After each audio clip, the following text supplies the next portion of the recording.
My first obsession was get drunk. Second obsession, how to kill myself.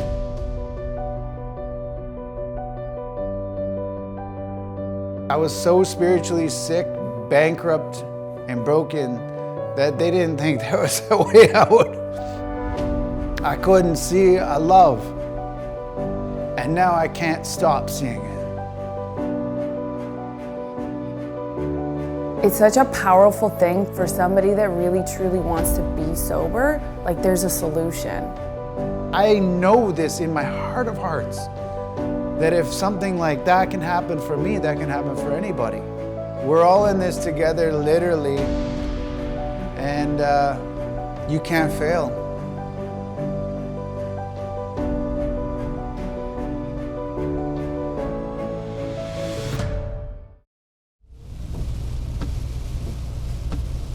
Yeah, so we're on our way to Adam's house.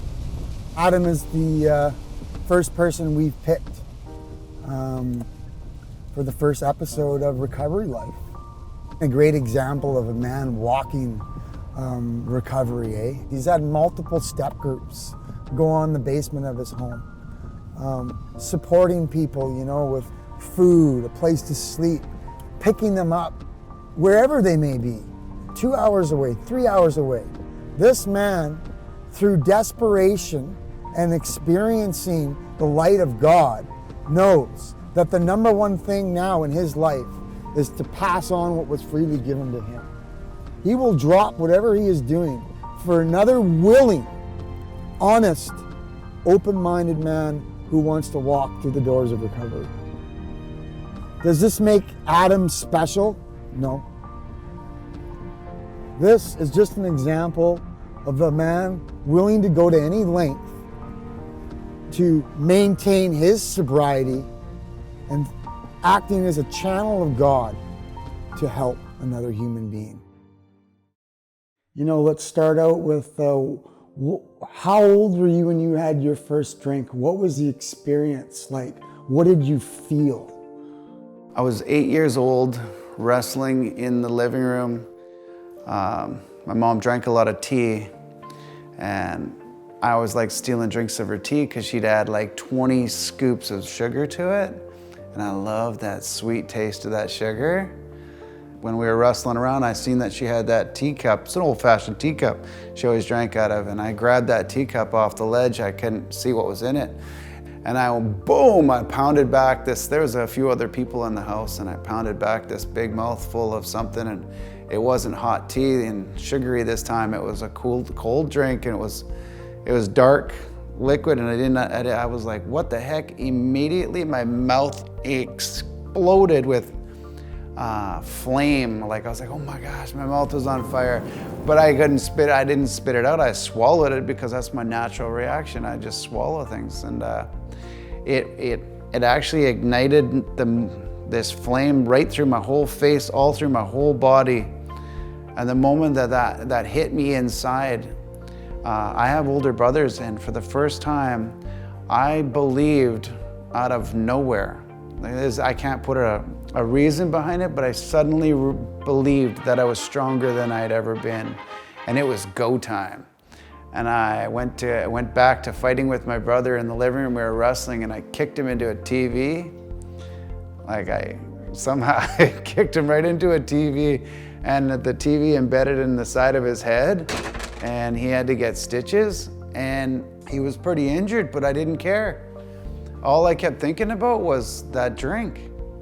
I was like, I don't know what it was called. I never asked, but I knew somehow, some way I needed to get more. Because I wanted that feeling of supernatural strength again. I was like, man, it just made me so confident. And so I would search for it and listen to the adults as they were drinking. And I was like, as soon as I found that dark liquid again, I was like, that's what I need. I knew the smell. The second I took that one drink, I never forgot the smell. To this day, I can still almost taste it, and I can remember the way that it made me feel. That's pretty powerful. I don't know if that happens to everybody else, but that's my experience with my first drink. Yeah.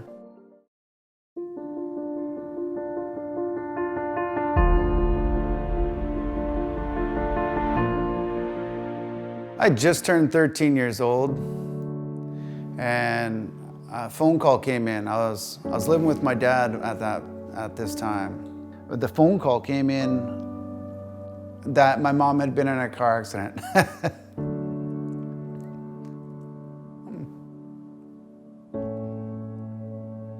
The phone call came in, and it was my brother and sister, and they were chattering on the other line. They were both in Alberta, and when they said, "Hey, like, this is a serious conversation, Adam, like, Mom died," and I thought they were lying to me, and I didn't say a word, and I was like, "What do you mean she died?" And they're like, "She died in a car accident," and all I remember is everything went gray. Apparently, I went to her funeral and never cried. It is as if it wasn't even happening. About 6 months later, I woke up. What I mean by woke up is like I came to. It was like I went into a trance. I immediately remembered my old friend in the teacup. I felt super weak, super alone, and desperate for some kind of way to feel like I belonged again. Even though I had all the friends in the world, I had a loving father who would do anything in the world for me. I had siblings that genuinely cared about me. But I couldn't talk to them. I couldn't even tell them what was going on inside because I didn't understand it, But what I did know was there's a solution out there, and it came in the liquid that was in that teacup. I went on a search for it. So I began to hang out with some other people, older guys that I knew could get me to that stuff. And it started out with beers. And I found out really quickly that I had a very horrible threshold for holding down large quantities of alcohol. I threw up after only 2 beers. Then I got to 6 and I'd throw up, but I was like, I'm just doing it wrong. So I kept trying. By the time I was 14 years old, I was hiding Mickeys in my locker at school. I tried to see if there was a way that I could improve my drinking so that people would like me more. Little did I realize that all I was doing was pushing away all the people that really cared about me, and I was seeking more people that were just enabling me to drink more. The moment I realized, hey, there's a whole world of people that only drank and didn't do anything else, I was like, I have arrived. These are my people. And the age gap was usually, like, I'm 14 at the time. The group of people, they were 19 and up. So I was the little guy in the big pile of people, But that's where I felt at home, because everybody was drinking, nobody judged me, nobody asked me of anything. Chip in my $5, they'd say, because that was my, that's kind of, sorry, Dad, but that's what he gave me for an allowance once a week. So I'd chip in my $5 every Friday. Here you guys go. And it would just be thrown into the mix, And they let me drink till I threw up, and they thought it was funny. But yeah, that's from 14 on is where the pattern began. And it wasn't all bad. Like, I thought it was a lot of fun. It's funny because 14, 15, 16 is when I realized that I couldn't get enough. There was a girl that I was dating when I was 16 years old, and I got her pregnant. And we knew that we were too young, and we decided that we made the ultimate sacrifice to end the pregnancy. Somewhere, somehow, we got it in our heads that that was the right thing to do. And the grief and the remorse of that choice tore us apart. It affected us for the rest of our lives. Our relationships with others, any future relationships that we would ever hope to have, it was tragic to that next person because of that pain that we could not get rid of.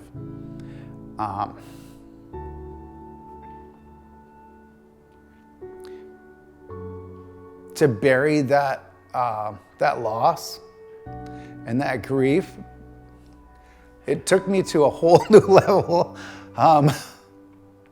It took me to a whole new level of self-loathing and demoralization. And the only escape I felt that I could find was to drink more, which is when the hard alcohol really took into effect. And no matter how hard I tried even manage it even then. I couldn't look the world in the eye anymore. It was no longer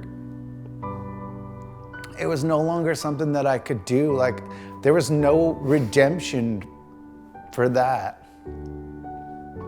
I couldn't find it. The shame and the torment riddled through me, and how could I talk about it? Who could I talk to about it? Because it was my choice. Like, it was our choice. Everything had gone from light gray, so, the world was a bit of a light gray. So there was some sort of resemblance of, maybe this isn't the worst day of my life, to these are the worst days of your life, and they will never get better. I quickly morphed into the desire to stay only going out at night.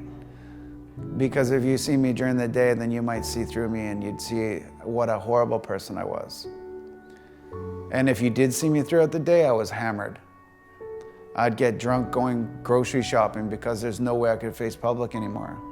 And the only way I could try to make friends was, hey, guys, you want to go drinking? When inside, I was like, man, if they only knew.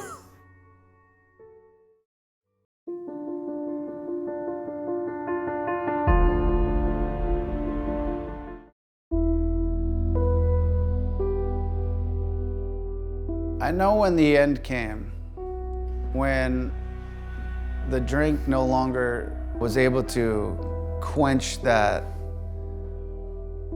horrible, icky feeling inside.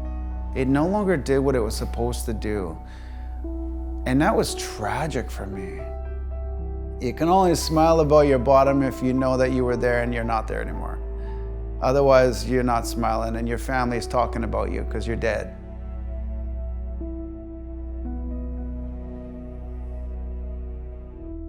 I got 3 kids out there in the world. Hadn't seen them, have no relationship with them, don't know how they're doing, just paying child support. That's all I could ever do. I couldn't face them. I didn't feel like I was worthy of being a father. I didn't feel like I was worthy of being a boyfriend or being in any relationships. The only relationship I ever knew that lasted was with the bottle. My bottom was, I got to a point where no matter how much I drank, I looked in the mirror and I just wanted to die. I wanted to kill the man I seen in front of me. There's a difference between wanting to die and wanting to kill the man you see in front of you. That's the next level, that's the next step. Just because somebody wants to die doesn't mean they're gonna do it. Once I started planning exactly where I would leave this body and how I would do it, the thought of putting a gun in my mouth was perfect. All I needed to do now was find that gun. I couldn't find a life raft. I could barely breathe. The anxiety and the ringing in my ears was so tragic and so painful that I couldn't blot it out with all the booze in the world. No matter how much I poured in, I could still hear the sorrow and the pain and the remorse and the guilt. I could hear it in my ears, and all I felt was just this big, painful lump in my chest. And I just carried that with me day in and day out, and I was like, enough's enough. There's no freedom from this. How to get out of it, that was all I ever thought about. It was my second obsession of my mind. My first obsession was get drunk. Second obsession, how to kill myself. I went to my doctor and I explained first time in my life, got super brutally honest, and I said, listen, I want to kill myself. I don't want to be committed, but I want to tell you, I want to kill myself because I drink so much that I can't stop. And when I stop, it's only a matter of minutes before I start feeling irritated and itchy, and I just can't stomach myself anymore, and I got to get out. And I said, Doc, I need help. And the doctor listened to me, and I felt heard. And I'm leaning in, waiting for this magical cure. Like, what's the answer? What's the pill you're gonna give me? How are we gonna fix this? And she said, Adam, this is really easy. I hear you. Try what I do. Go home, have 2 glasses of red wine and stop. That's all you need to do. I did this. I turned my head sideways. I said, really? I'm dead. The last thread of hope had just been snuffed out. My plans. When we run out of plans, that's when it gets scary. Because until we're out of plans, we can still fight this thing. But once we're out of plans, once we have no more resources, no more outs, and we're left with complete and utter desperation. So I found that gun. I found that friend with that gun. And I began a plan of exactly when, where, and how I was gonna do it. And I began methodically thinking about who I can tell or who should know that could handle it, knowing that I'm going to do this. So that at least there's an answer, so nobody's wondering, why did he do it? There's no worse place to be than completely alone in your head and in reality. That was my bottom.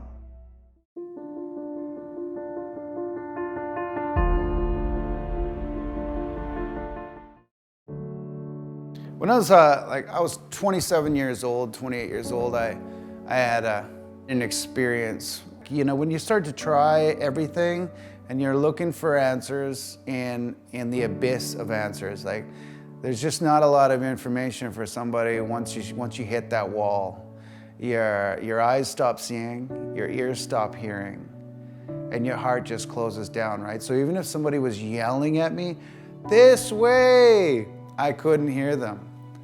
I was too busy. I was so preoccupied in my own mind of finding my own solution that I tried what I thought was a depression clinic. It was a recovery house, and I attended their 90-day spin cycle.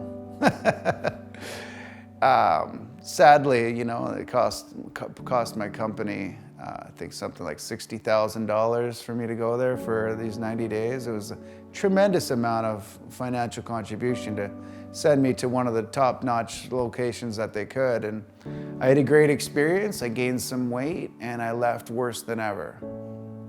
It's one thing to feel horrible about the things I did to others. What I'd learned in that very disturbing, twisted version of what recovery is, or could be, their version of it was all about what the world had done to me. And I went, oh man, like, why was I hurting so bad for what I've done? Look at what the world has done to me. That's so tragic, that spin. So I went out into the world, not only was I hurting before, now I'm wounded and hurting. They released me back into the wild, a wounded, hurting human being, broken, completely broken. If I wasn't broken before, I was tragically skewed now. Like there may have been hopeless, and there's delusional hopelessness at that point. Because now I thought I took what might be some sense of a cure, and it catapulted me into harming people even greater because of how many people had hurt me. I began to wear this badge of harms that had been done to me. And you drink like me too if you only knew my story. And this is what my story is. I would share that pitiful, horrific story of how tragic my life is and how harmful people had done these tragedies to me and how I didn't deserve it. And that's an awful place to be, to think nothing good about the world around you and to not see any good in the world. That's worse than death. You know what I mean? Like, there's no description for that kind of punishment. Like, you can't lock that person up because they're already locked up. I started to attend these 12-step program meetings, and I didn't see how they benefited me, but for some weird reason, I seen peace in others. Even if it was only 10 minutes out of a whole day, during those moments of sitting with those folks, I felt peaceful. And I couldn't find peace anywhere. Yeah, I've been in recovery for probably a year. And I seen him on and off many times. He'd come in and great guy. I loved his personality, very outspoken and fun to be around. But one minute he'd be, we'd be going to these 12-step meetings, and the next moment I wouldn't hear from him for a while, and then he'd come back after that. My phone would ring probably 3 or 4 weeks later. It was quite some time. Like, I hadn't heard from him for a long time, but I got word that he'd been involved in, I didn't even know at the time what it was. I heard maybe stabbed or something, and went to the hospital to see him. I felt a thud in my side. I thought he punched me, and I looked down and I seen there was a knife handle sticking out of my side, and I went to go grab it, and it was in an awkward spot. I couldn't get it out, and he came charging at me, man. So I went to push him, and I wanted to push him away from me. My arm caught the knife blade, and it slit it right through my liver. So I essentially they told me I filleted my liver. I started seeing everybody's faces going blurry. I couldn't figure out why. It started, like, the whole room started to get distorted. I'm like, why is everyone going fuzzy? Strange feeling, eh? And I just felt this cold feeling in my stomach. We got to the front doors, and I just remember seeing the front door go kind of sideways. I was like, there's something wrong with this building. I came through these 2 doors here. There's a landing right there, and that's where I landed on my knee, and I was grabbing the guy in front of me, and I was trying to just pull myself up I thought I was helping him, but I didn't realize how bad off I was, And as I came down the stairs here, right where you're standing is where I dropped to both my knees. I laid down to my left side, and I rolled my head over, and where this puddle is basically where I was looking up at the sky. And there instantly a crowd of people were all surrounding this whole corner.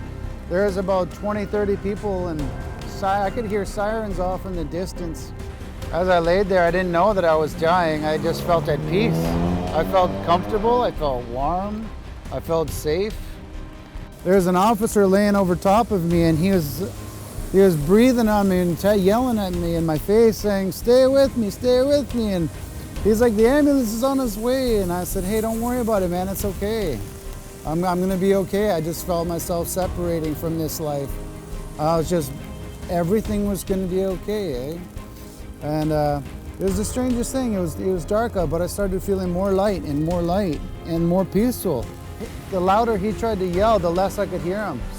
And before I knew it, it was just a movement of people in very slow motion, and there was no sound. And that was it. Boom, I was gone. Somehow I knew that it was over. The pain, the suffering, and the misery of being alive was gone, and I floated off into a whole new place. And I don't know how long I was there, but there is life after death. And this place that I went to, this peaceful, beautiful, loving, surrounding place that I went to, I was told the story of everybody's life that I'd ever met. And it was surreal. It was so amazingly eloquent exactly how everybody's life was going to go. Had I not been brought back, I wouldn't have believed it. But I've now got to witness, and I can't even tell them or change how the narrative is going to change in their lives, but I'm witnessing how it's actually going. I know that what happened to me that day was a gift. I thought it was a curse at the time, but I didn't know what was happening, but I know today it was a gift. It was a gift of purpose. They brought me back to life in the Chilliwack Hospital. They were talking about all the resuscitation they were trying to do the whole way there. They described it to me when I came to, and they said, you were gone the whole way. They said, we were pumping on you and trying to get your heart back. They couldn't get me back no matter what they tried until we got to the hospital, and they brought me in, and they injected me with something, jacked me up, got my heart started again somehow, some way, out of a miracle way. I was gone. And where I was I didn't want to leave. But suddenly, as if I had never felt pain in my entire life until that moment, I felt like 1,000 needles hit me when I came back. There was no greater noise. I thought my eardrums were gonna explode. And all it was the sound of this heart monitor beeping. But the noise that thing made, holy cow, like, you wanna hear your spirit hear the world? The world is so full of noises. And we don't even know how loud it is until we get spiritually quiet. Man, the pulse of your heartbeat can thunder the world. And to know that that's what we have inside of us, what a gift, eh? Like, holy shnikey, like, that's what we walk around with every day, is this like spirit that can thunder the world. Anyways, coming out of that thing now, one of those folks that I ran into at one of those 12-step meetings that I went to was leaning over me. There was a couple of guys there that day. And he asked me, he says, Are you finished yet? Like, are you ready to go on this journey of, staying in recovery and living a sober life? And I said, all I need is a 26er to cure whatever they're giving me here. And suddenly, for the first time, I heard the words coming out of my mouth like I'd never heard before. And I realized that alcohol was killing me. And I didn't know it. Once I accepted that, hey, this is all me, I'm gonna die this way because I can't stop, that was the beginning of the end for me. And I was just trembling with fear, but I knew something had changed. I decided from that moment, I was like, man, if death ain't my purpose, then what is life? Like, what is the purpose of him bringing me back? I suddenly now had no doubt that God was real. Met him, heard his voice, felt his love, but felt undeserving of it. How tragic is that?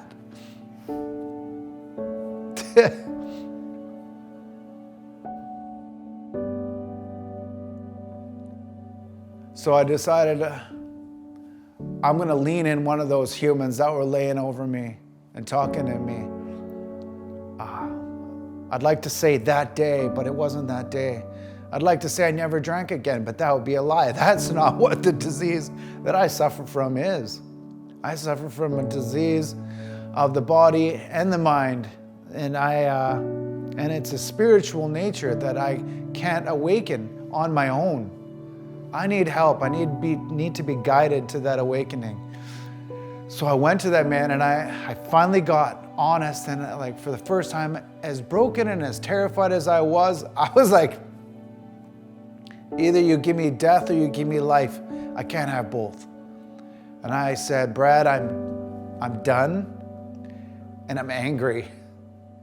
And I broke down sober, and I started to cry, and he got scared. I said, why are you backing up? And he says, I just never seen you like this. I don't know what you're gonna do. And I said, oh man, I can never hurt you. All I can do is just be here and just hope that you have an answer for me. And he leaned into me and he said, I promise you. He made a promise to me that day. He said, I promise you, Adam, if you do exactly what I tell you to do, not only will you be free, but you'll have a life beyond your wildest dreams.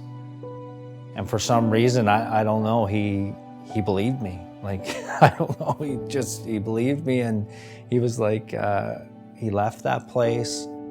I still probably have my doubts even, like, I don't know about, I hope he's serious, but from that point on, I think he became serious on wanting to,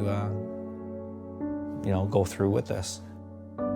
He expressed to me, you'll have a spiritual awakening and you'll be able to help thousands of others and you won't even know it. And I was like, with what? And he said, with your story. It was I'm like, I got no story, man. This is a horrible story. Like, who wants to hear a broken, beat up, tragic train wreck? Like, what kind of story is that? It's like, it's a beautiful mess. But it's gonna help people.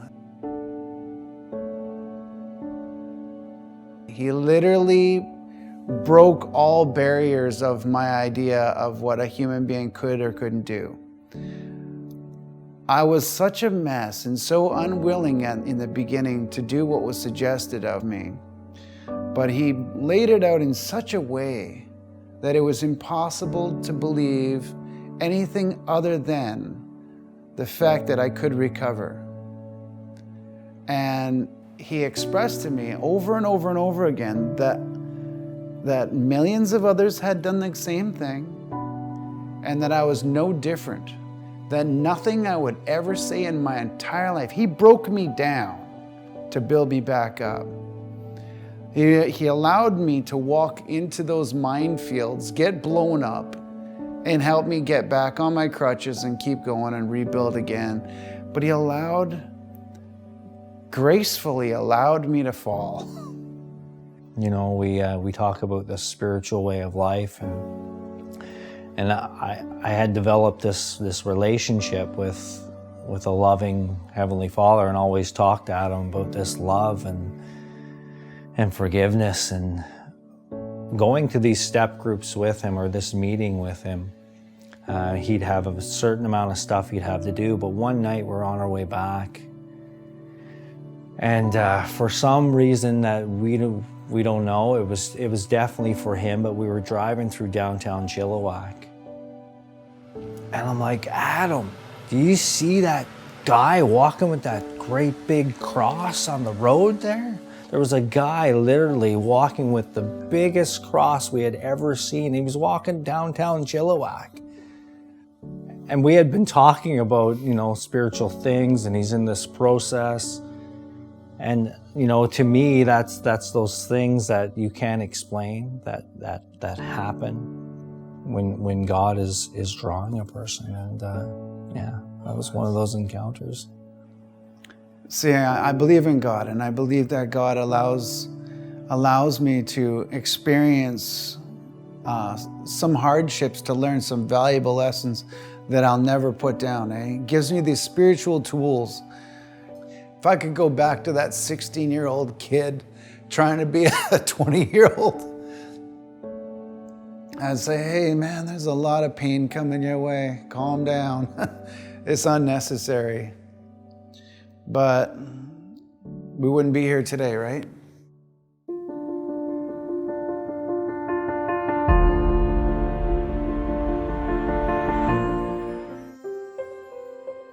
Well, walking into recovery is,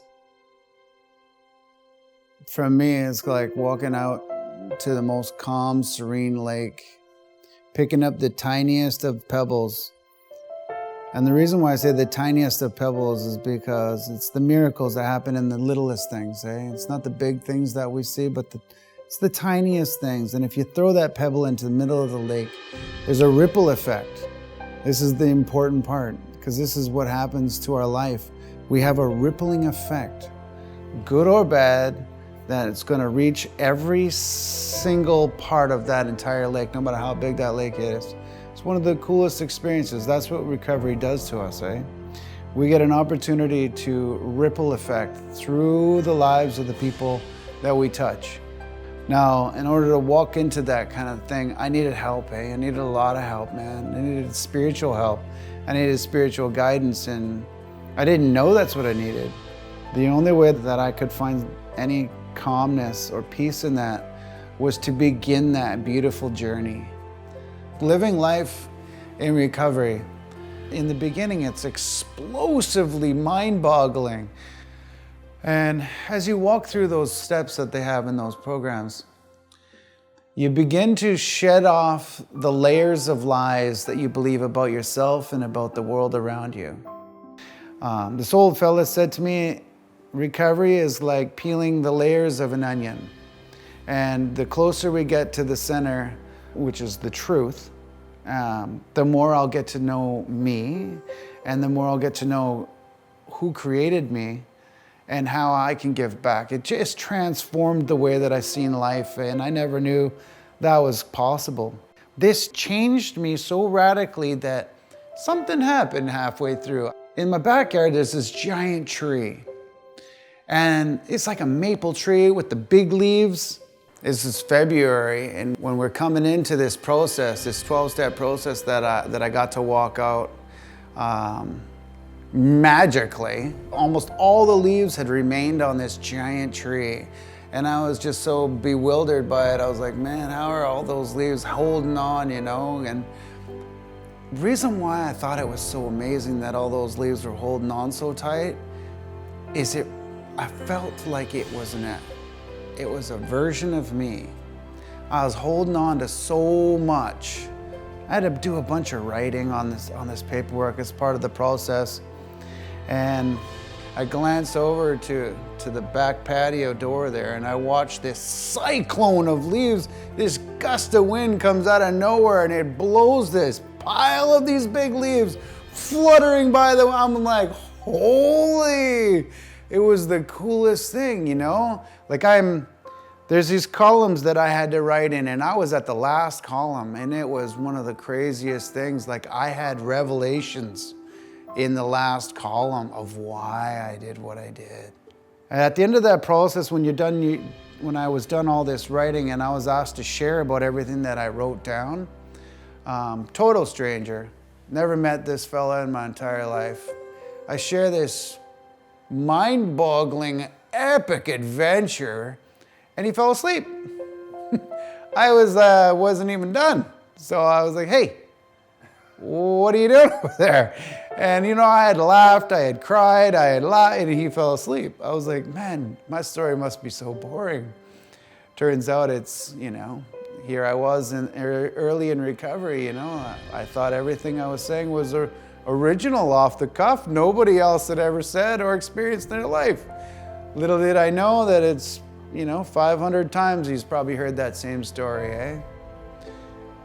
But that's not what was cool, and it wasn't even about him. It was about the experience that I had to go through to get honest. I had to get honest with somebody, with another human being, and with God, you know. And I didn't understand who God was still at the time, and that didn't matter. After I shared my story, I stepped out on that thing, you know, like I stepped out on my back deck, and I looked up at that tree, and man, wouldn't you know it, like the most amazing thing. The wind was a hustling and a howling and a blowing hard, and on the very top of that tree was one little leaf just hanging in there. I just remember looking up and I going, thank God.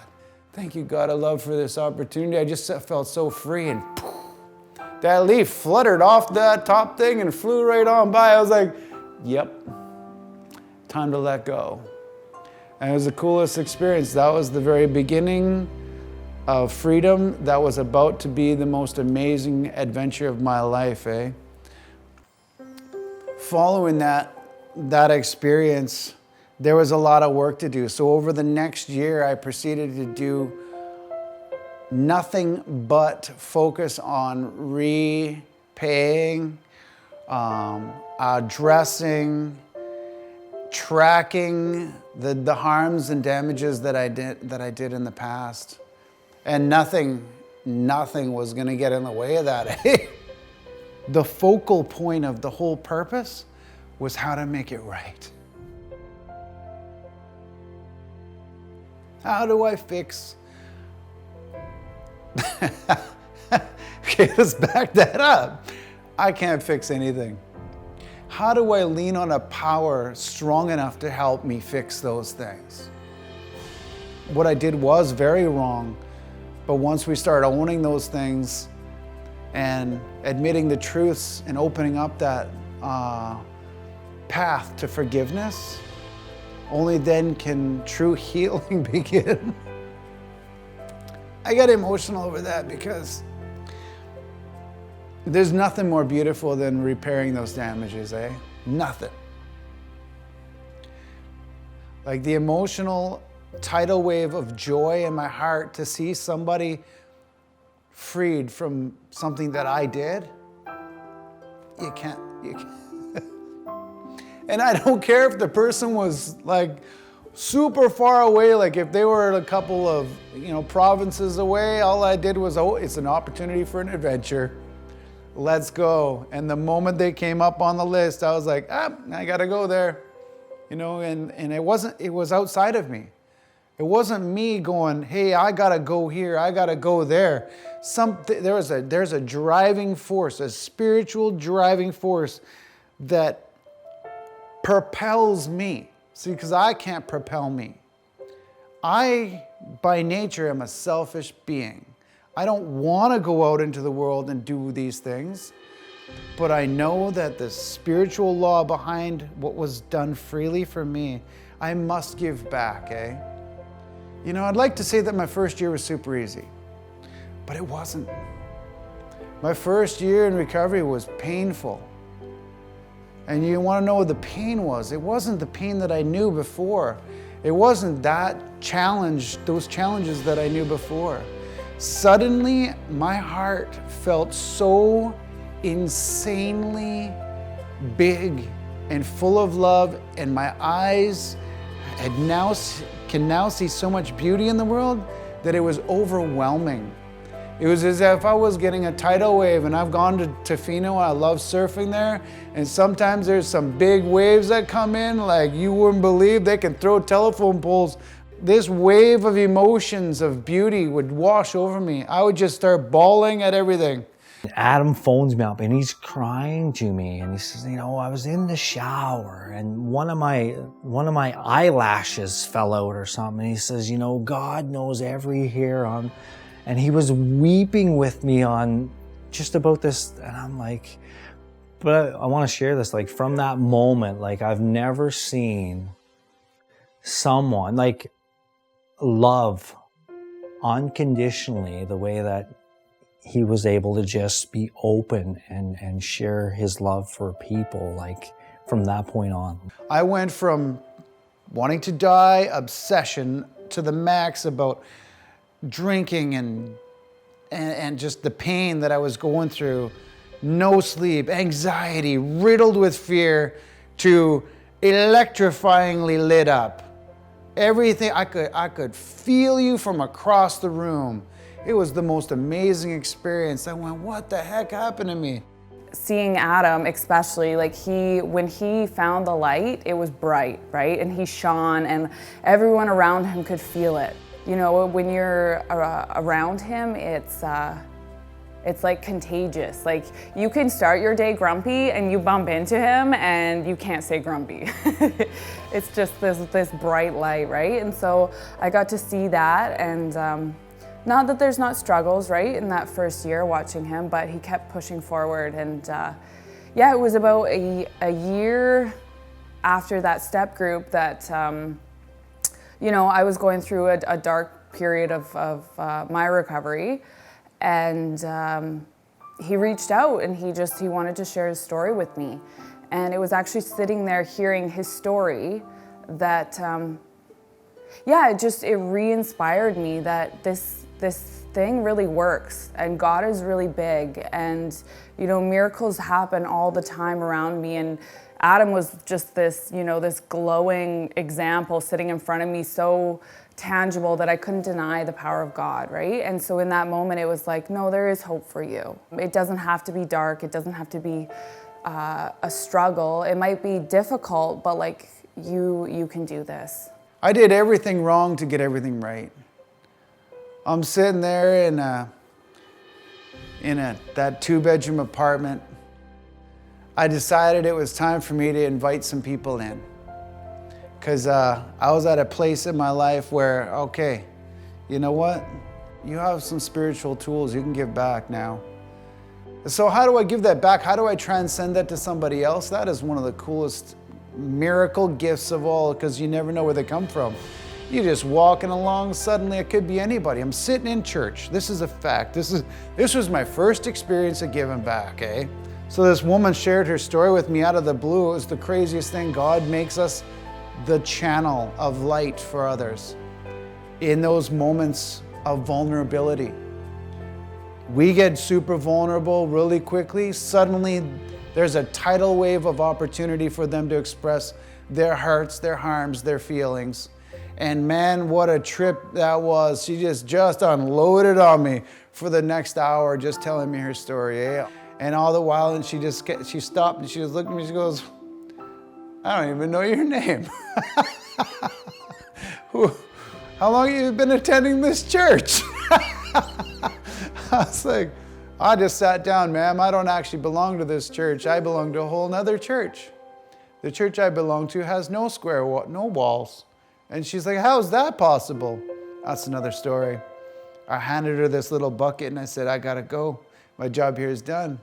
And I knew it. It's the craziest thing. I'm no longer led by my choices. I'm led by something much greater than me, a bigger force. And I never had to go back to that church again. But what was cool, in that moment I realized it ain't even my words that is the most powerful thing on earth. When somebody's hurting and somebody's struggling and somebody's going through the trials of their life, the deepest waters of their life, silence is the strongest, most loving force on earth, eh? I was an ear to that woman, and I became an ear to many others. I found out why that guy fell asleep on my couch. Because he was an ear. It's like a microphone to God, eh? We can be that microphone to God, and we don't have to say a word. Nothing changes with us, but everything changes with them.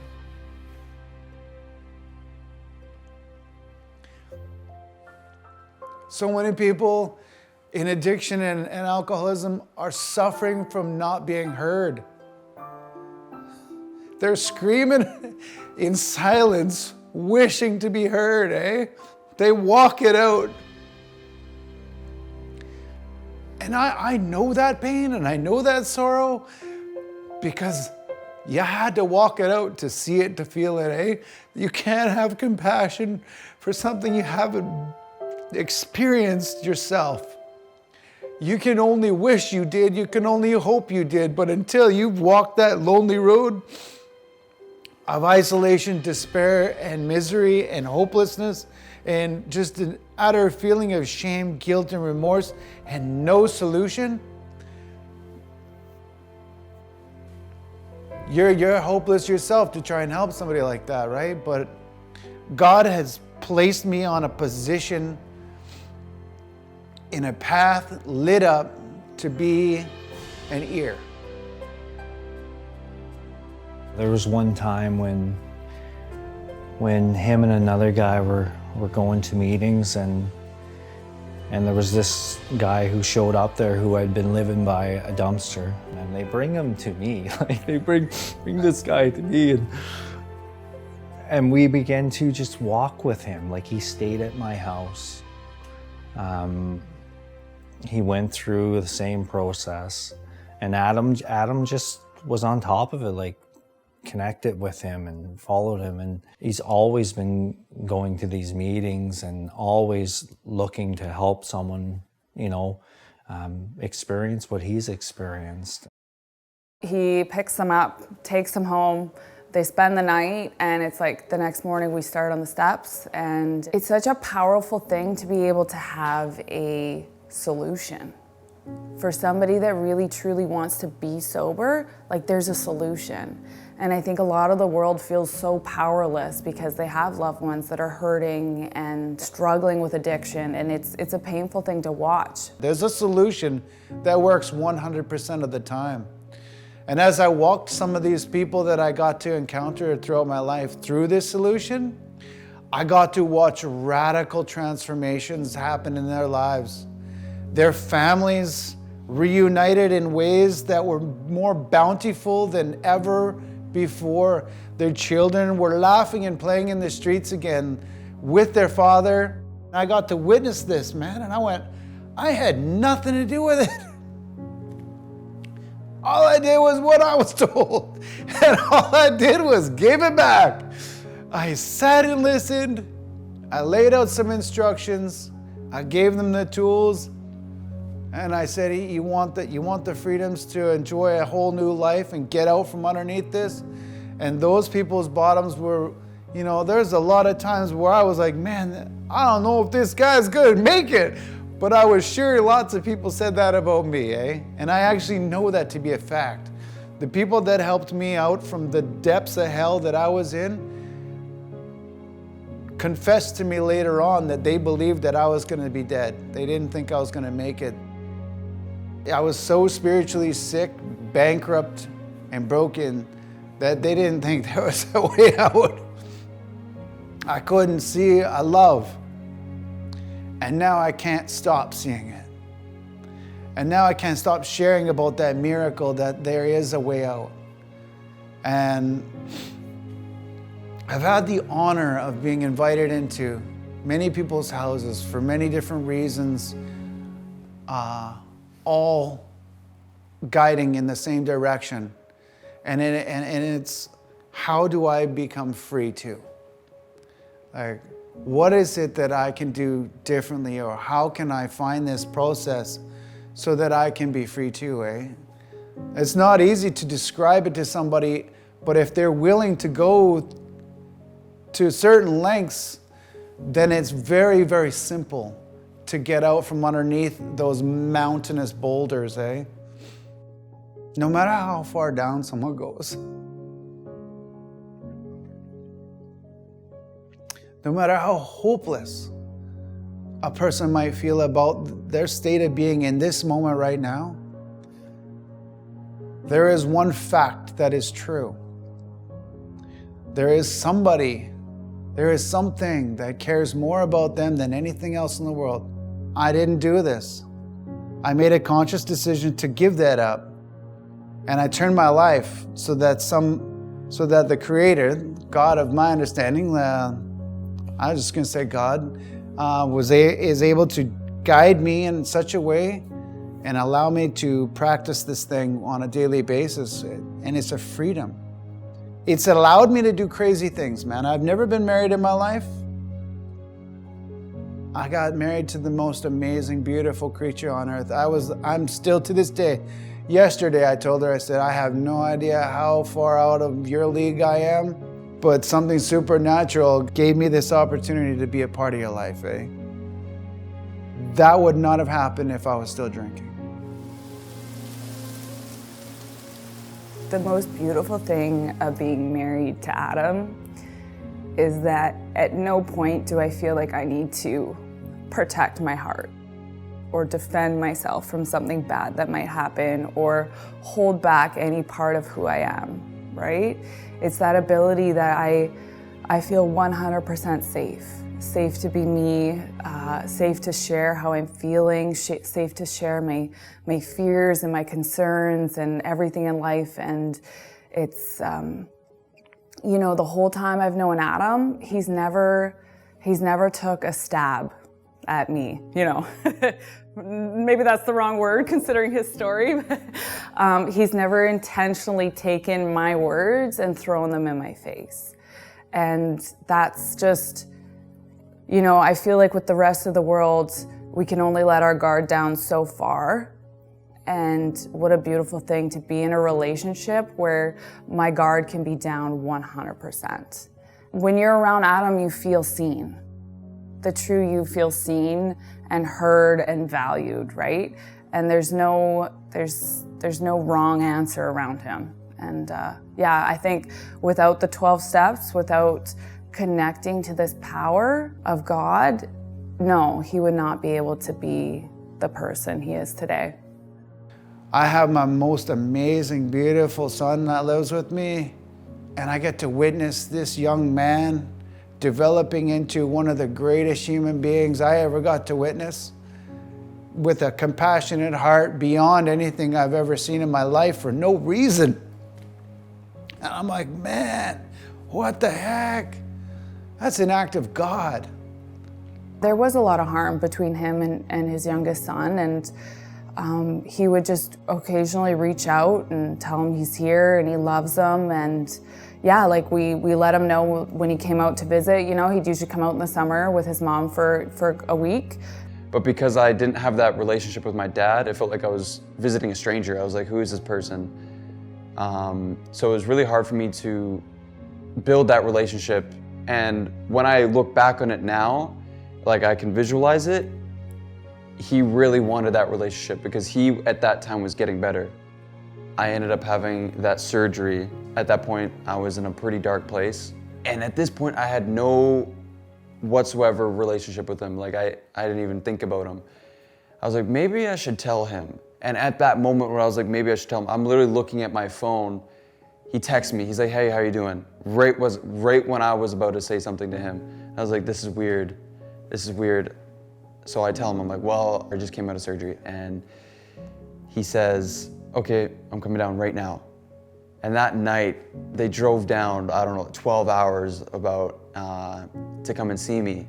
He gave me an option, do you want to come live with me in BC? And everything in my bones and body was like, no, I can't do it. But it's like my body or my words, like God spoke for me. I was like, yeah, I'll go. But inside I was like, I don't want to go. I don't want to do this. So I literally packed like that duffel bag over there, just a small bag of clothes, and I brought like just a couple things, and I moved out here. All of a sudden it was just like, boom, Warren's coming to live with you. And so I had a full-on panic attack, and that was what it was. But yeah, what a beautiful thing, I guess, watching Adam be a dad, watching him be kind and loving and tolerant and accepting of his son, and just watching that come full circle. Because in years before this, watching him, we'd pray for his kids and the tears running down his face, and just that feeling of his heart breaking. And when Warren got here the first night, Adam said, he's like, I feel like, part of my heart has finally come home. And so it's like, that's what recovery does. And the thing that got me is when I started being able to say dad. I was like, whoa, saying dad. And then when he said to me, I love you, son, I was like, man, my dad, my biological father just said, I love you, son.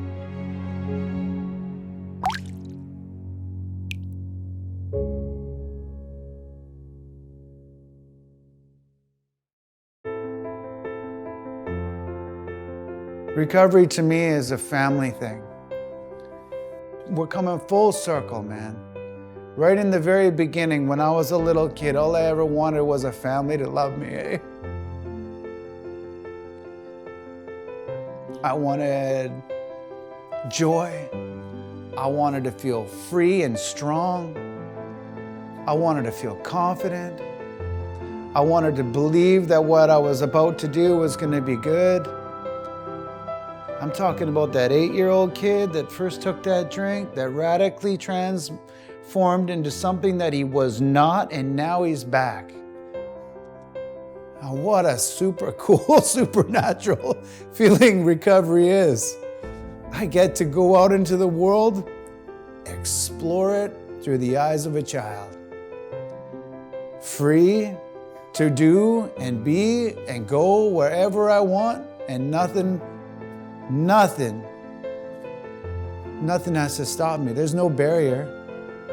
The barriers have been broken. The lies have been shattered. The chains that I used to carry around my arms and legs are broken. They're gone, right?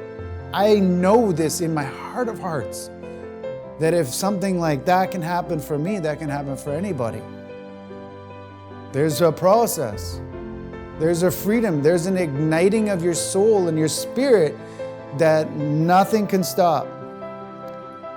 Yeah, I can just say that, I have all that family now. I have all those gifts to cherish and to spend time with. There is no amount of money that you could ever offer me to give this thing up, eh? Nothing. Because there is no way I could ever buy this either. It's one of the craziest things. I didn't spend $1. Okay, I spent thousands and thousands of dollars finding this, but it cost me nothing to get it. It was a spiritually, freely given process that I followed, plain as day, simple as could be. If you can't read it, we'll read it to you. If you can't see, keep your eyes closed, we'll help guide you. It's arm in arm, eh? Like the passengers on a ship. We're all in this together, literally. And you can't fail. You know, you may stumble, but you can't fail, because that's not how it's designed to be. That's all I got.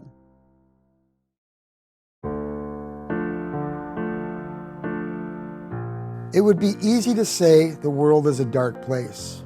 You can look in every direction and say you see pain, injustice, lies, hopelessness. But at the same time, we can also see a massive amount of light shine in the world today. We clearly see it in recovery. People transforming from darkness to light, reconnecting with their families, friends, and society. They're spreading God's love, doing His work. This light is not only in recovery. God's light is changing people's lives in all areas. Where there is darkness, I guarantee if you slow down enough, you will see the light in everything. I hope Recovery Life is just the beginning in showing God's love and light is in every area on this planet.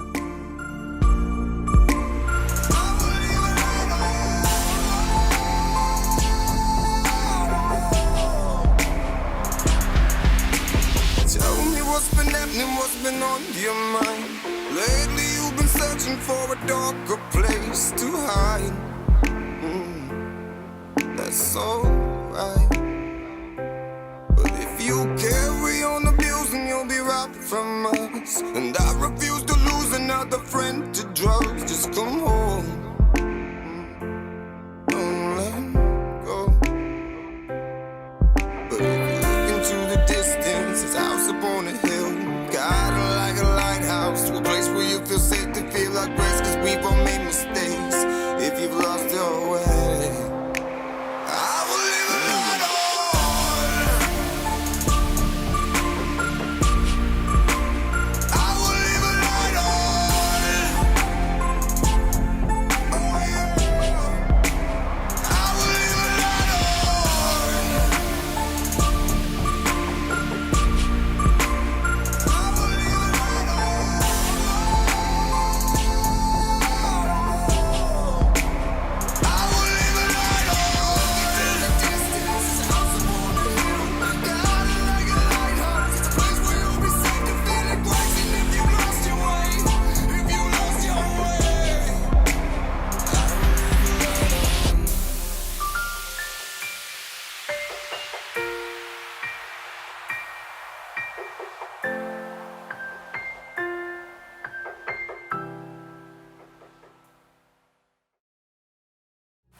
There's something really cool and it's really spiritual when I see the rain happening. Like, as the raindrops are falling, in order to slow my mind down, because that's one of the ways that I recover from my chaotic thinking, is I focus on the raindrops as they're falling and how they land on the tree leaves, how they drip off the tree leaves.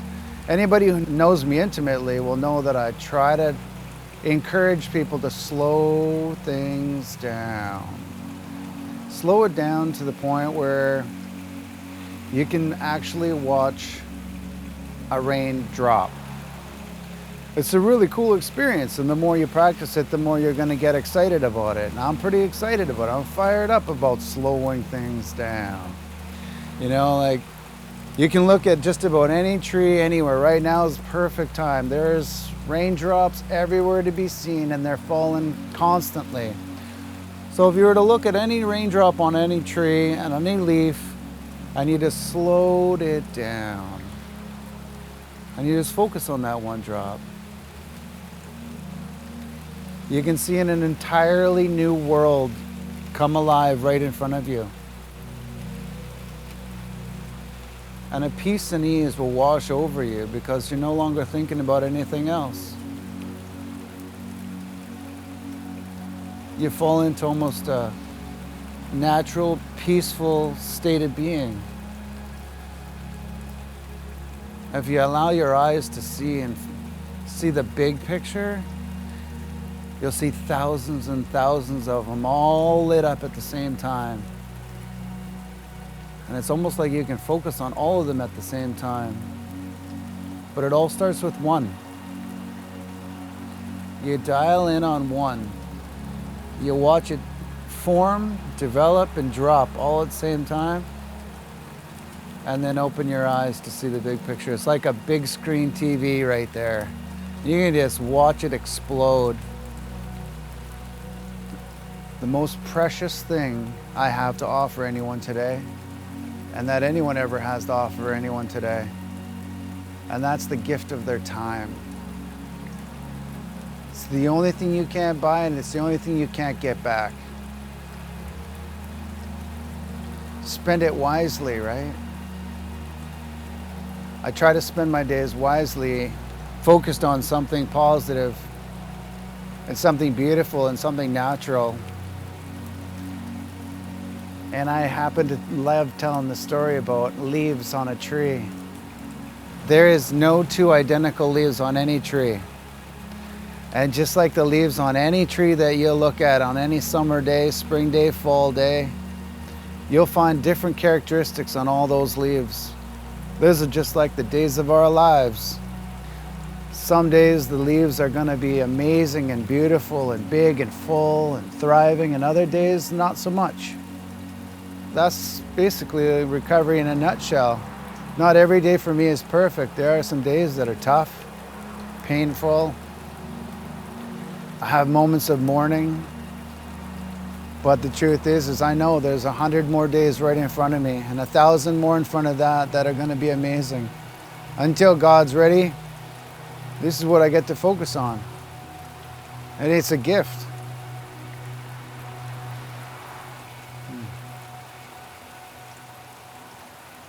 And that story about the raindrop.